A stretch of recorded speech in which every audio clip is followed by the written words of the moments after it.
क्या आपको case studies में दिक्कत होती है? हाँ। क्या आपको ये नहीं समझ में आता कि किस तरीके की केस स्टडीज़ एग्ज़ाम में आएंगी? हाँ। क्या आपको ये नहीं समझ में आता है कि केस स्टडीज़ को प्रेजेंट कैसे किया जाए, उसके ऊपर में मार्किंग कैसे होगी, किस तरीके से पूछे जा सकते हैं सवाल? अरे हाँ भाई हाँ। तो आपके लिए ये एक बहुत इंपॉर्टेंट वीडियो लेकर के मैं अंकित तिल्हा अपने YouTube चैनल लिल्हा एजुकेशन सेंटर के ऊपर मैं आ गया हूँ। ये एक बहुत इंपॉर्टेंट सेशन है सभी सीए फाउंडेशन एस्पिरेंट्स के लिए जो कि अपने एग्जामिनेशंस के लिए तैयारी कर रहे हैं और लॉ के अंदर में कहीं से भी एक परेशानी फेस कर रहे हैं कि आखिर उनके प्रेजेंटेशन की टेक्निक क्या होनी चाहिए। ये एक बहुत ही कॉमनली आस्क्ड क्वेश्चन था बहुत से स्टूडेंट्स का। इसके ऊपर पहले भी हमने एक दो सेशंस लिए थे। अभी रिसेंटली हमने लॉ के अमेंडमेंट्स का भी एक वीडियो रिकॉर्ड किया ऑन द सेम चैनल, तो उसको भी आप ज़रूर से देख लीजिएगा अगर आपने नहीं देखा है तो।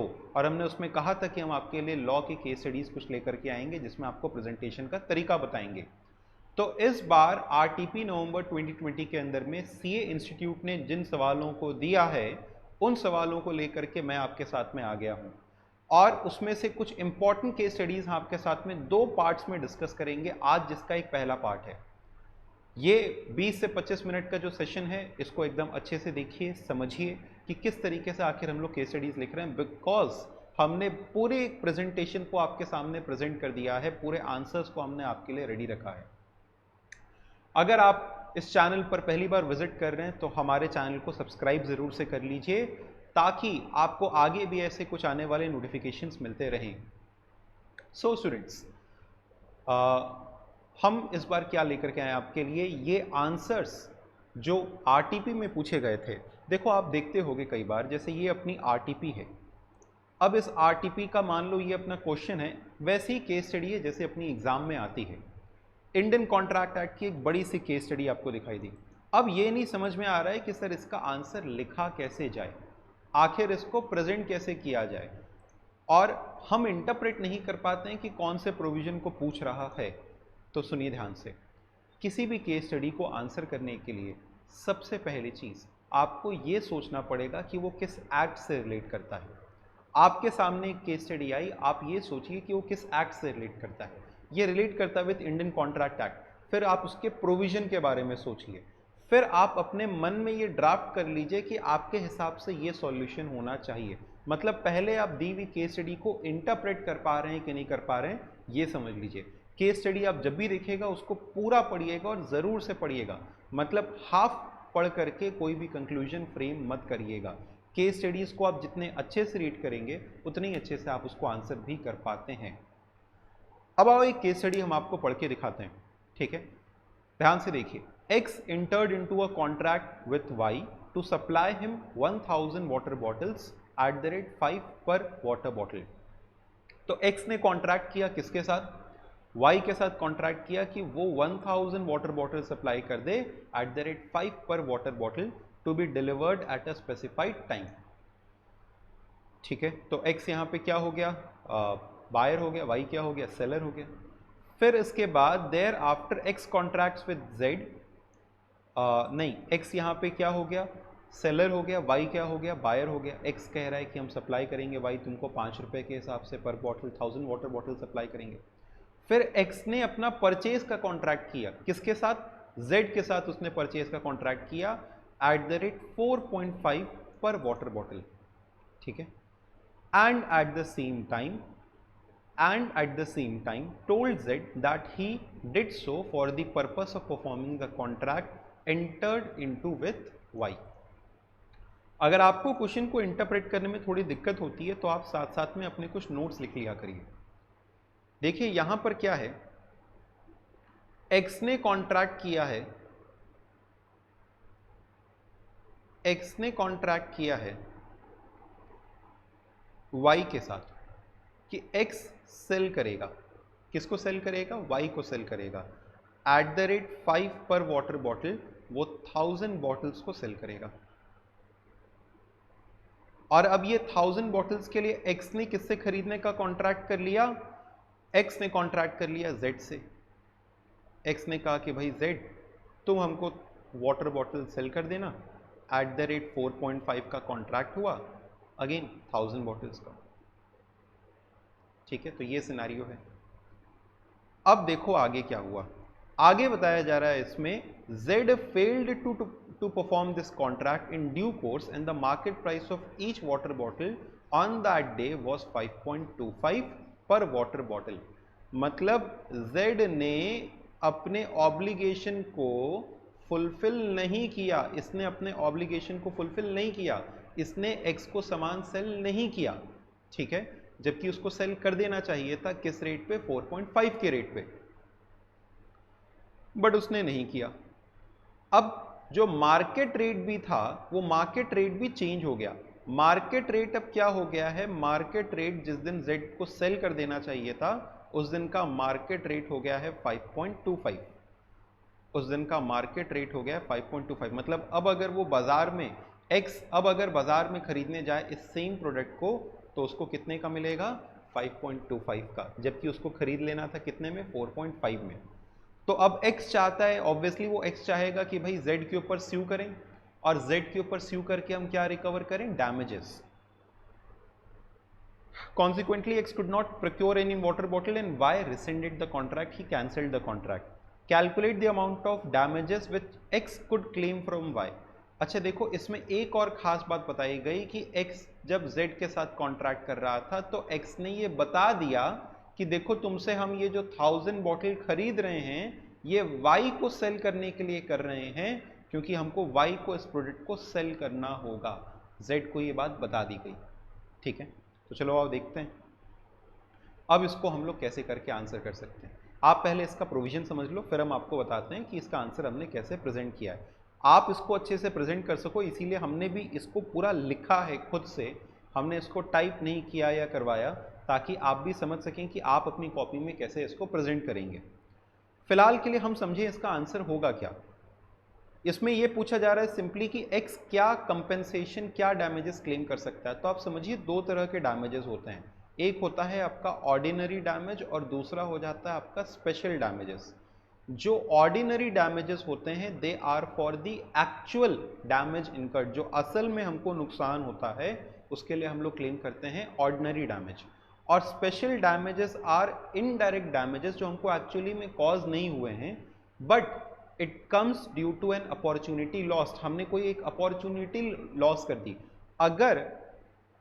अगर Z इस सामान को X को सेल कर देता तो X इसको Y को सेल कर देता, और Y को सेल करके वो कितना कमा लेता, 50 पैसे का वो प्रॉफिट कमा रहा था पर बॉटल, मतलब 0.5 इंटू 1000 वो 500 कमा रहा था।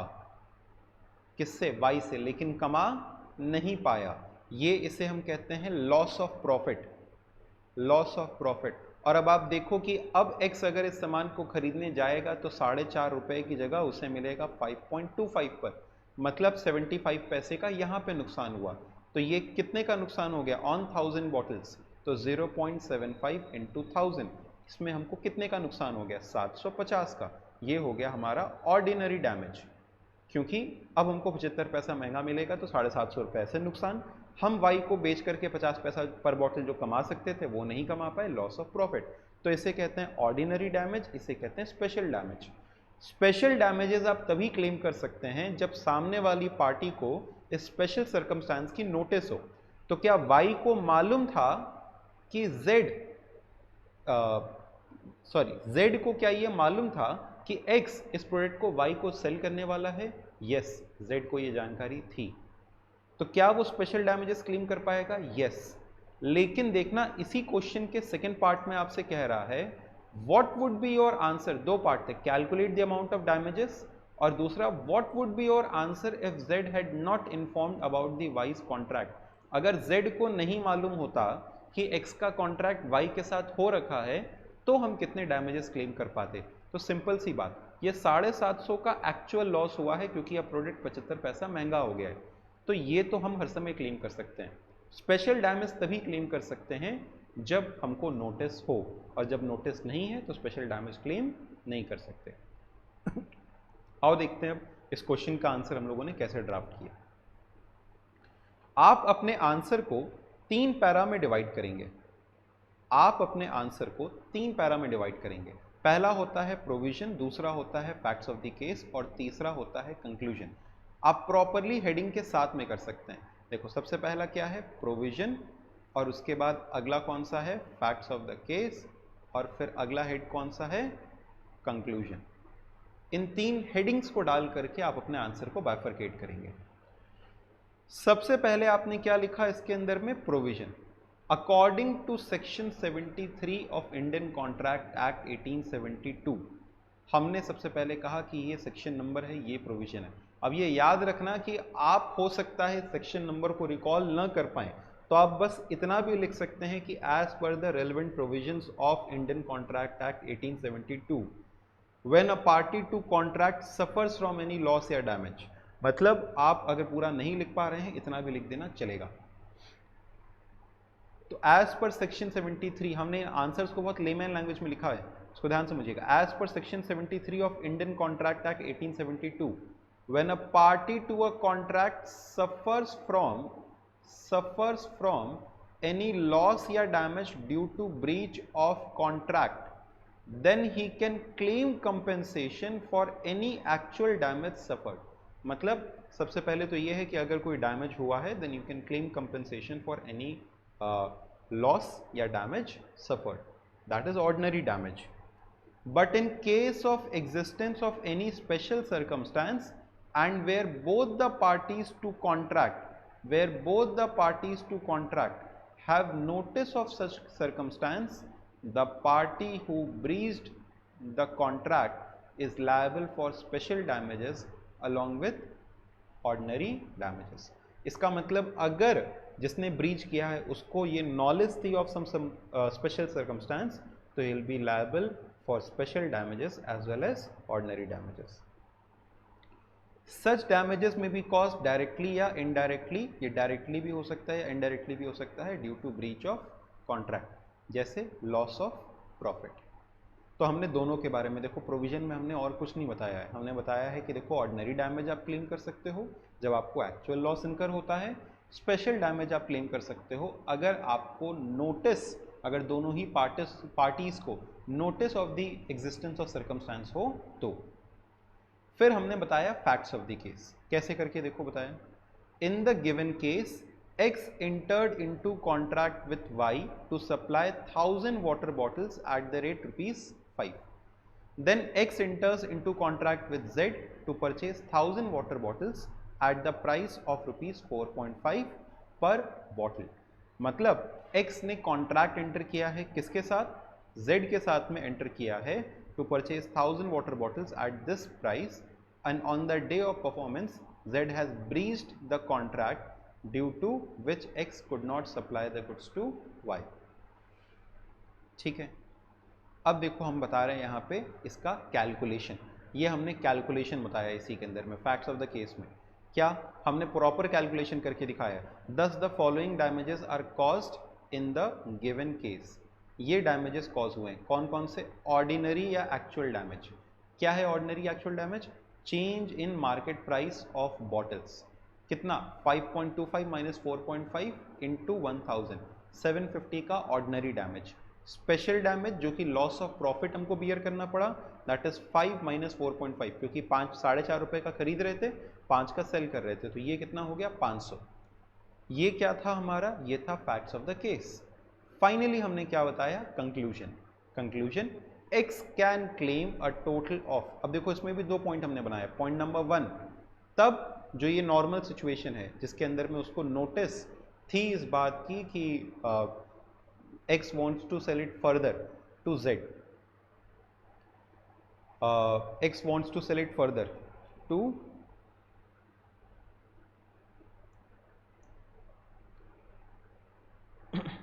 Y।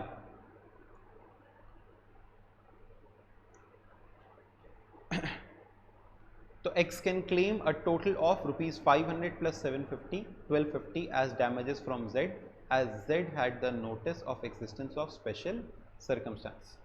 लेकिन if Z is not informed, मतलब अगर Z को इसके बारे में जानकारी नहीं है कि X का कोई कॉन्ट्रैक्ट हो चुका है Y के साथ, तो फिर in that case Z will not be liable to give compensation for the loss of profit।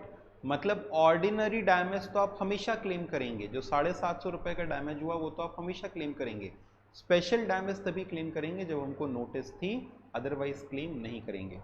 ठीक है, तो if Z is not informed about Y's contract then X can not claim special damages, this claim of damages will be ₹750 only. ठीक है, उम्मीद है कि आपको ये समझ में आया होगा। This was our final part conclusion, जिसमें कह रहा था कि बताओ अगर इन केस उसको नोटिस ना होती तो फिर हम क्या करते।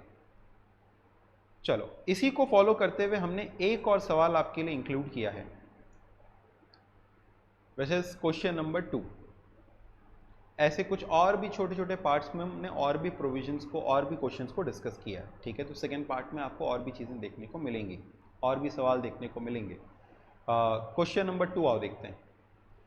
Mr. Shyam owned a motor car. He approached Mr. Vikas and offered to sell his motor car for ₹3 lakh. Mister Shyam के पास में एक मोटर कार थी और वो किसको अप्रोच करता है, विकास को। वो कहता है कि भैया हमको ये कार सेल करनी है, अपनी कार सेल करनी है, 3 लाख रुपए में हमको सेल करनी है। मिस्टर श्याम ने विकास को ये बताया कि the motor car is running at 30 kilometre per hour, 30 kilometre पर लीटर ऑफ पेट्रोल, मतलब ये एवरेज 30 किलोमीटर पर लीटर का दे रही है, ऐसा श्याम ने कहा। कार का फ्यूल मीटर और स्पीड मीटर दोनों प्रॉपरली चल रहा था। Mister Vikas agreed with the proposal and mister Shyam took the delivery of the car by paying ₹3 lakh to mister Shyam. मतलब वो एक्सेप्ट हो गया कॉन्ट्रैक्ट और इसके बाद ये कार की डिलीवरी कर दी गई। After 10 days, Mr. Vikas came back with the car and stated that the claim by Mr. Shyam regarding fuel efficiency was not correct and there was a case of misrepresentation. कुछ समय बाद जाकर के श्याम विकास आता है और कहता है कि श्याम तुमने मेरे को मिसरिप्रेजेंटेशन किया है, धोखा दिया है।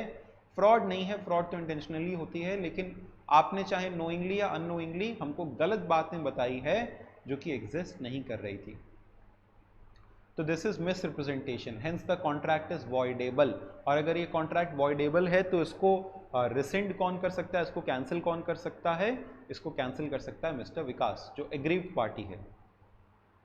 Referring the provision of Indian contract act, decide and write whether mister Vikas can rescind the contract. अब देखो यहाँ पर ये सारी बातें सही थी, लेकिन ये स्पीडोमीटर, फ्यूल मीटर लिखने से कोई तो इसमें इसके अंदर में रिलेवेंस होता होगा, नहीं तो इसकी ज़रूरत क्या होती कि ये दोनों चीज़ें चल रही थी। इनका रिलेवेंस ये है कि अगर कोई मिस रिप्रेजेंटेशन किया जाए, जैसे हमने आपको कह दिया कि देखो ये इंक वाली पेन है और इसको खरीद लो 50 रुपये में, अब इसको आप आसानी से चला करके देख सकते थे, एक बार उलट पलट के भी देखते तो आपको समझ में आ जाता कि नहीं तो ये डिजिटल पेन है, डिजिटल राइटिंग पेन है, ये इंक पेन नहीं है। ठीक है, आपको समझ में आ जाता। तो आप अपने एक नॉर्मल डिलीजेंस से, एक ऑर्डिनरी डिलीजेंस से, ऐसा नहीं है कि इसके लिए बहुत हाई क्यू चाहिए, ऑर्डिनरी डिलीजेंस से you had means to identify the truth. आप इसको देख सकते थे, आप ट्रुथ को आइडेंटिफाई कर सकते थे। लेकिन अगर आपने उसको नहीं किया, ऐसी चीज़ें जो ऑर्डिनरी डिलीजेंस से चेक की जा सकती हैं, लेकिन अगर आपने उसको नहीं किया तो कॉन्ट्रैक्ट विल रिमेन वैलिड, इसे मिसरिप्रेजेंटेशन नहीं माना जाएगा। तो जब ये स्पीड मीटर और फ्यूल मीटर चल रहा था तो फिर वो चेक कर सकता था कि कार असल में 30 किलोमीटर पर आवर पर लीटर की एवरेज दे रही है कि नहीं दे रही है। तो this was not done, so the contract will remain valid. Voidable नहीं बनेगा, इट विल रिमेन वैलिड। अब देखो इसको हमने कैसे करके मेंशन किया है। आंसर 2 अगेन, आप जब भी अपने लॉ के आंसर्स लिखते हैं तो हमेशा टॉप पर आप मेंशन करते हैं आंसर ये, और एक पेज में हमेशा एक ही आंसर लिखा जाता है। Relevant provision as per the provision of section 19, अगर आपको याद रहे तो ठीक है, नहीं तो फिर as per the relevant provisions of Indian contract act 1872, when consent of an agreement is caused by fraud या मिसरिप्रेजेंटेशन। इन जनरल जब फ्रॉड या मिसरिप्रेजेंटेशन होता है तो the contract is at the option of the is voidable at the option of the party whose consent was so caused, मतलब जिसके consent को bye fraud या मिसरिप्रेजेंटेशन लिया गया था वो voidable उसको कर सकता है, void कर सकता है। But there is an exception to this provision, बहुत आम भाषा में हमने लिखा है there is an exception to this provision. क्या? क्या एक्सेप्शन है? When the party whose consent was so caused had the means of discovering the truth with ordinary diligence, मतलब जिसकी कंसेंट इस तरीके से ली गई थी उसके पास में means of discovering the truth था, देन सच मिसरिप्रेजेंटेशन और silence shall not amount to fraud. ठीक है, हमने ये क्या बताया अभी? प्रोविजन। अगर आपके पास में means of discovering the truth था तो फिर it will not amount to fraud या मिसरिप्रेजेंटेशन। तो फैक्ट्स ऑफ द केस क्या होगा? In the given case mister Shyam has agreed to sell his car to mister Vikas and he has misrepresented the fact that the car is running at 30 km/h, although the speed meter and the fuel meter was working properly, which proves that Mr. Vikas had the means of discovering the truth with ordinary diligence. अब देखो conclusion क्या लिखा finally? Conclusion, Mr. Vikas cannot rescind the contract.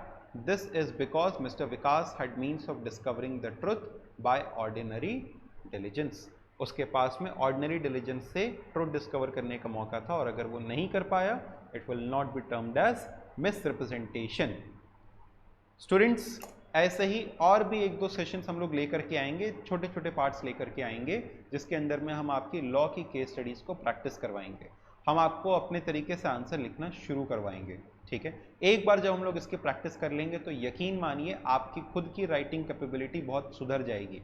आप खुद भी कुछ questions लिख करके आप देख सकते हैं, एटलीस्ट ट्राई ज़रूर से करिए। ज़रूरी नहीं है कि इंस्टीट्यूट में जैसे आंसर्स दिए हुए हैं वैसे ही लिखें आप, हाँ उसका बस खाली प्रोविज़न देखिए कि क्या एग्जैक्ट प्रोविज़न है, क्या सही कंक्लूजन है। बाकी उन प्रोविजंस का लिखने का तरीका, फैक्ट्स और कंक्लूजन देने का तरीका आपका अपना होना चाहिए। ठीक है, so this was all from our end. Thank you once again for joining this session of Lilha Education Center. You can share this with your friends and tell them also कि इस तरीके से आप अपने answers को लिख सकते हैं and it will be very useful for them. So thank you so much for joining this session. Stay tuned with us. We'll be back with some more useful sessions. Thank you so much. Keep studying, keep working hard. Bye bye.